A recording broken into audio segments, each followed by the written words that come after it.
সাকিব বলে এটা সম্ভব ও সত্যিকারের কিংবদন্তি। হৃদয় সাকিবের প্রশংসা করে কেমন মন্তব্য করল জাফনার অধিনায়ক। ক্যান্ডি রয়্যালসকে 93 রানে উড়িয়ে দিয়ে মাঠের খেলায় চরম আধিপত্য দেখিয়েছে জাফনা কিংস। তবে ম্যাচ শেষে সংবাদ সম্মেলনে তৈরি হলো নতুন উন্মাদনা।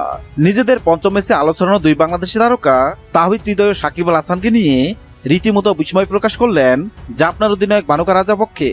বিশেষ করে সাকিব আল হাসানের স্পেল নিয়ে মুগ্ধতা লুকাতে পারেননি তিনি। রাজাপক্ষে সোজাসাপটা জানান, চাপের মুখে কিভাবে প্রতিপক্ষকে খোলসবন্দি করতে হয় সাকিব তা আবারও প্রমাণ করলেন। সাকিবের 3 ওভারে মাত্র 18 রান খরচ করে মঈন আলীকে আউট করার দৃশ্য ছিল নিখুঁত এক মাস্টার ক্লাস। জাফনার অধিনায়কের মতে সাকিব কেবল বিশ্বের অন্যতম সেরা নন, তিনি ক্রিকেট মস্তিষ্কের এক অপার বিস্ময়, যাকে পাওয়া যে কোনো অধিনায়কের জন্য স্বপ্নের মতো। অন্যদিকে তাওহিদ হৃদয়কে নিয়ে জাফনা শিবিরে বসে প্রশংসা জোয়ার।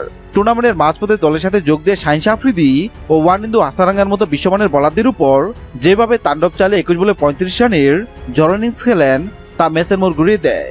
রাজাপক্ষে স্পষ্ট বলেন, হৃদয় আসার পর থেকে দলের শক্তিমত্তা ও ভাগ্য দুটি বদলে গেছে। সাকিবের অভিজ্ঞতা, হৃদয় তারুণের এমন রাজকীয় বিস্ফোরণে দারুণ উচ্ছ্বাসিত জাফনা কিংসের সমর্থকরা।